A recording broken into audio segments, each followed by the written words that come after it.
where it's the right time to do a great thing. If you're waiting for that perfect moment, that perfect timing, it's not going to happen. You know what you have to do? You have to create the perfect time and the perfect opportunity and the perfect situation.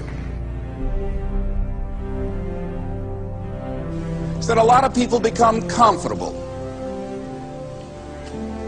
They stop growing. They stop wanting anything. They become satisfied. People getting ready to go to jobs that they don't like. Jobs that are making them sick. You see, when you're not pursuing your goal, you are literally committing spiritual suicide. When you have some goal out here that you're stretching for and reaching for that takes you out of your comfort zone, you'll find out some talents and abilities you have that you didn't know you have. When the messenger of misery visits you, what are you going to do? What will keep you in the game? There are things that you think you'll never need to know, that you may only need to know one time in your life, but that could save your life because you had that knowledge. Unless you attempt to do something beyond that which you've already mastered, you will never grow. What is it that you looked at some point in time and you decided that you couldn't do it, that you talked yourself out of it?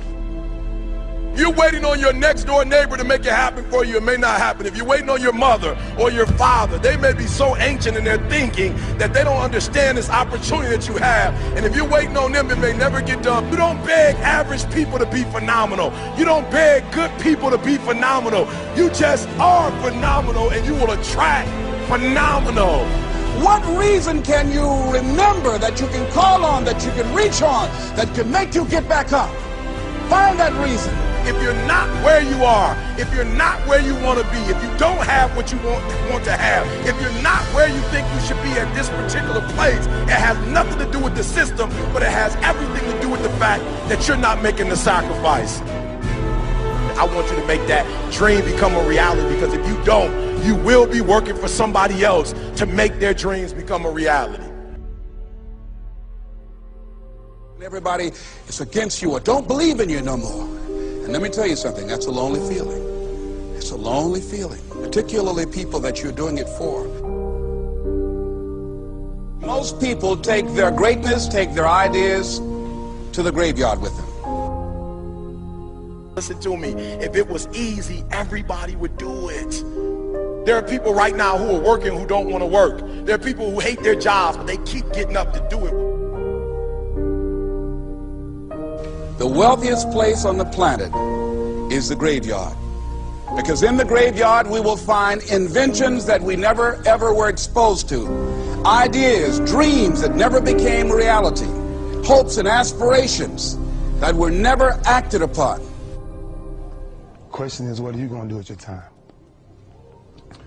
What drives you? And greatness is a lot of small things done well. Day after day, workout after workout, obedience after obedience, day after day.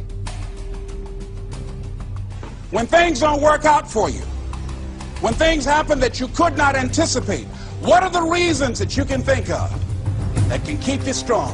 You will never ever be successful until you turn your pain into greatness, until you allow your pain to push you from where you are to push you to where you need to be. Stop running from your pain and embrace your pain.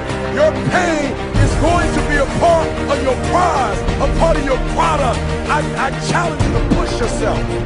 See, it's easy to be on the bottom. It doesn't take any effort to be a loser. It doesn't take any motivation, any drive in order to stay down there on a low level. But it calls on everything in you. You have to harness your will to say, I'm going to challenge myself. I mean that what you did last week don't count. Today is the only important day. There are 86,400 seconds in a day, and how you use those are critical. You got 86,400 today, and what you do today is going to cement who you are. Nobody's going to talk about what you did last week. That the biggest enemy you have to deal with is yourself. There's an old African proverb that says, if there's no enemy within, the enemy outside can do us no harm. you have this opportunity of a lifetime. It means absolutely nothing if you don't take advantage of it in the lifetime of this opportunity. I got a saying that when life knocks you down, try and land on your back, because if you can look up, you can get up. If you want a thing bad enough to go out and fight for it, to work day and night for it, to give up your time, your peace, and your sleep for it, if all that you dream and scheme is about it, and life seems useless and worthless without it. See, it's time now. If you want to make this your decade, you've got to start saying yes to your life. You've got to start saying yes to your dreams, yes to your unfolding future, yes to your potential, as opposed to saying no.